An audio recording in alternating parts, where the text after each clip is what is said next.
Good morning, everybody. I tried to put up a video yesterday,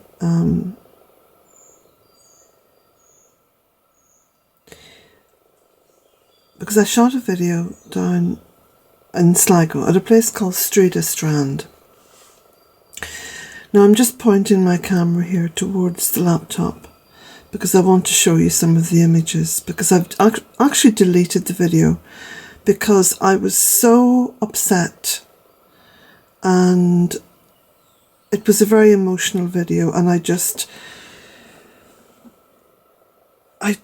wasn't ready to have that go public, so I just deleted it. And I thought, wait until tomorrow morning, Colette, and then talk people through what happened. So this is where I was yesterday. This beautiful, beautiful part of the west coast. The whole of the west coast of Ireland is stunning. It's wild. It's clean. It's free from all the commercialisation that usually goes with coastlines. It's just so beautiful. And there's a whole journey that goes along the west coast, and it's called the Wild Atlantic Way. So this is all the beautiful Atlantic Ocean. So what I'm going to do is I'm just going to talk you through what happened. So I arrived down at Streedagh Strand yesterday, and this was the first photograph that I took. And this was the second. So you can see just how absolutely beautiful it was. But the reason why I went to Streedagh Strand in Sligo was because I heard news that a sperm whale had beached and died on the strand, and I wanted to find out exactly what happened. By the time I got down there, the Irish Conservation and sort of Marine, I'm not too sure of the exact title, but basically volunteer conservationists had already arrived at the strand with the help of the local council, Sligo Council, and they'd done a beach autopsy, and they took away the more pertinent aspects of what they had to do. But the whale was then buried on the beach, and with as much dignity as possible. So the council had brought in diggers and whatnot. It was an older female sperm whale, and I just got so terribly emotional when I climbed over the sand dunes and I saw the beach, and I saw the place where she was buried, and the blood on the sand that flowed down to the ocean where they'd done the autopsy. And there was a lot of people there, a lot of people.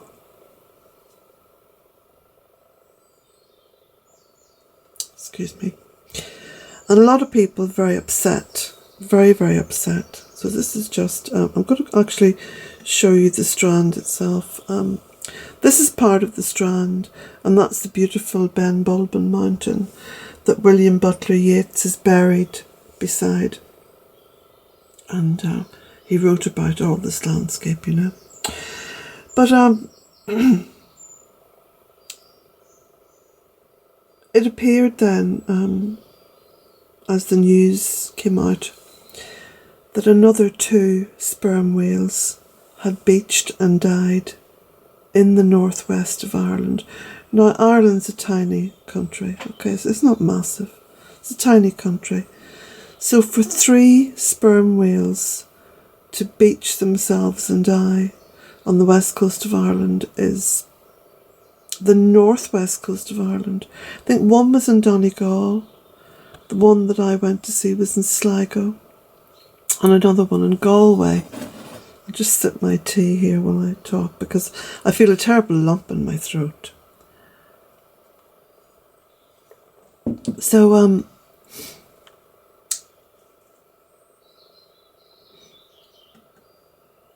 try to do a little panorama here so you can get to see how beautiful it is.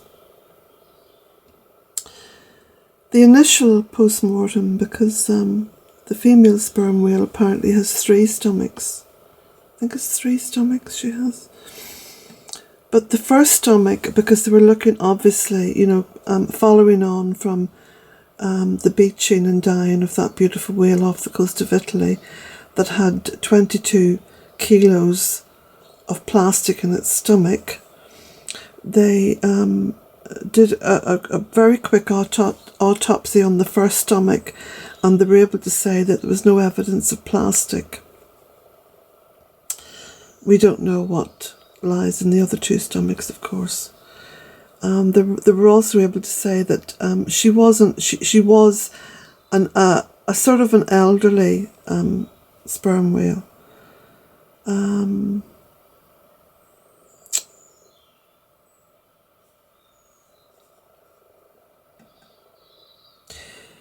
And this is another panoramic shot that I did.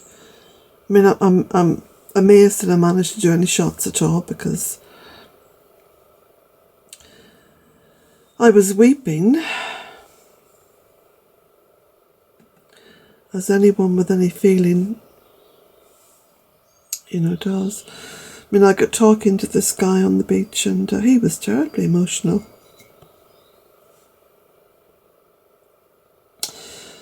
So you can see how beautiful it all is. Just the beauty. Look at this. I mean, look how beautiful that is.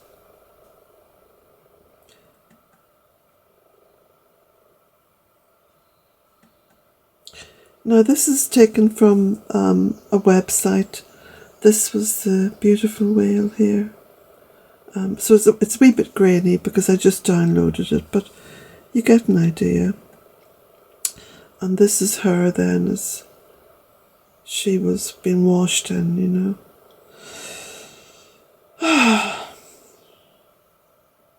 I mean, the only comfort in all of this is that, you know, she died in a beautiful place. But I'll just go outside now with my tea. I'm still in my dressing gown. I've been working outside. I mean, been sort of silly this morning. But I'm just a little bit overwhelmed, to say the least. You know? And there's my beautiful Jack. I didn't bring Jack with me because Jack doesn't like to see me upset, and I was extremely upset yesterday.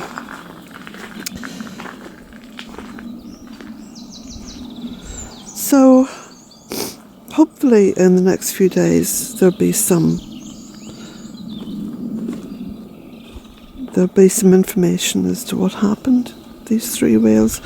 I mean, presumably the first one,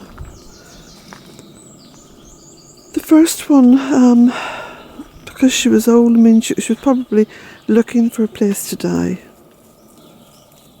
And I take comfort from that. She chose this beautiful little strand, this beautiful protected little strand, you know, Streedagh Strand. I'll put as many links below this video as possible so you can go online and have a look, you know, and read the information for yourself and whatever. And I suppose it is possible, because I have heard stories before, that the other 2 whales were members of her little family that followed her in and then maybe got into shallow waters and couldn't get back out again, you know.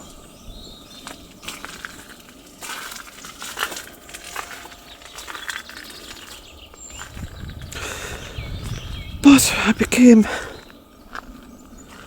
very angry on the way home, because whether or not she died because of plastic, or whether or not the other 2 died because of plastic, the one reported recently over in off the coast of Italy in the Mediterranean certainly died because of plastic. And there was some talk as well on the beach that there was perhaps sonar being used, by whatever navies. I mean, I don't even think that we have much of a navy here in Ireland because we are a neutral country. We don't need navies and armies and people to go and attack and invade and everything else. But I know that other navies and, kind of use the area. And I think there is a link between the use of sonar and whatever other technology they use and whales getting incredibly confused in the oceans, Anyway, look at... You can see how much work I've done. This is going to be my new compost heap area. I put this big bin here to catch water and to fill it up with water. So I'll bucket water over and fill this up. I've got some beautiful plants and shrubs to go in here. So once this compost heap is moved, used, shall I say, distributed, I've got some beautiful plants to go in there. One of which is a mahonia, which actually loves the woodland setting, and some nice wee shrubs. So it's going to be sort of extending the pathway down to the fairy wood. So it'll almost kind of bring the pathway from the fairy wood right up to the tunnel door. So there's the last bits of plastic there that I have to move and bring to the recycling centre. And hopefully they will be recycled, here in Ireland. I'm aghast at the thought of plastic being, taken to another country. It's so pathetic. That's so pathetic. If our own countries can't handle the proper recycling of plastics, then they should be banned. Simple as that. They should be banned. And this is a conversation. I'm going to keep on this conversation so that when local politicians come round looking for my vote, I'm going to berate them with this. Each and every country, each and every county, never mind country, but county, should take absolutely full responsibility for waste management. Nothing should be offshored. You can't offshore anything unless you're taking it to another planet. But so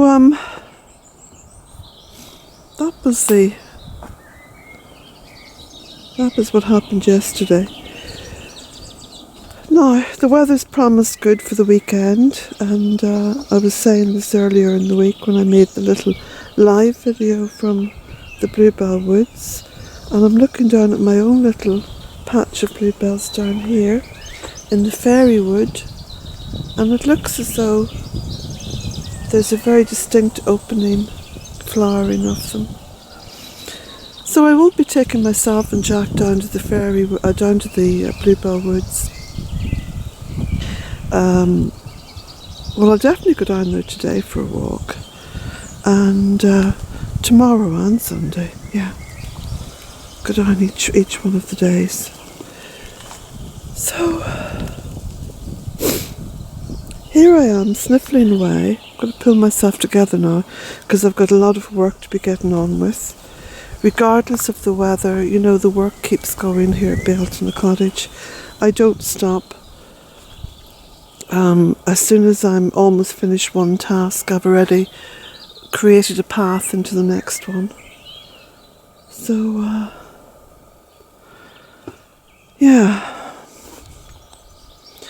Now that's the last little bit of metal to take one of those silly little swinging seats in the garden. I won't be buying anything else like that. I seen a beautiful swinging seat yesterday actually, because I stopped at a garden centre on the way back. I just felt I had to,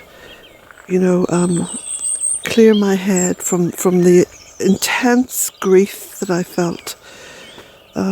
Because when I when I stood beside the piece of beach where the beautiful whale had been buried, I mean, I just burst into tears.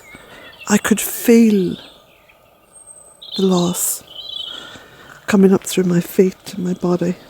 I just felt it.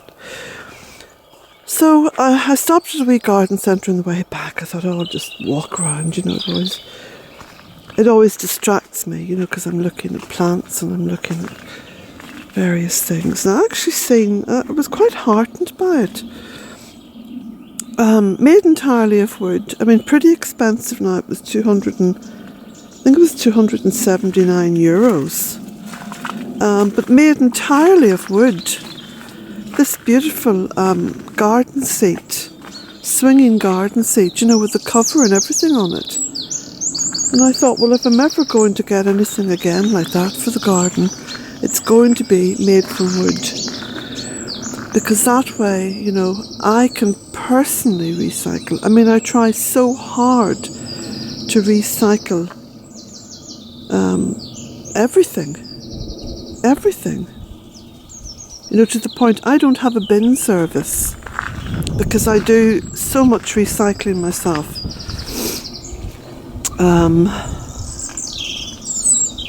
Look at the little robin there on top of the... Oh, bless it. So, yeah. So I'm taking a complete check of everything I have in the cottage. I'm looking through all the sort of usual consumer durables.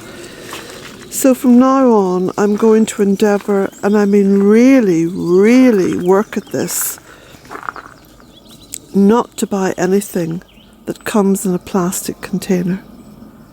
All those shampoo bottles and stuff like that. That's horrible that they're all in plastic. I mean, glass, we can... I know for a fact that the glass is actually recycled here. Glass is easy to recycle and reuse. Oh, anyway, look.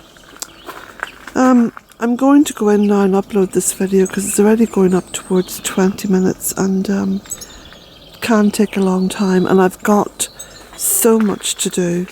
And I have to actually sit beside the video when I'm uploading it because the internet on the phone, the little hotspot, will switch itself off. So I've got to kind of stay with it, and it can take up to an hour and a half just to load up one little video. So, anyway, I'll try and come back later on with a video of the Bluebell Woods. And I will take my camera down there and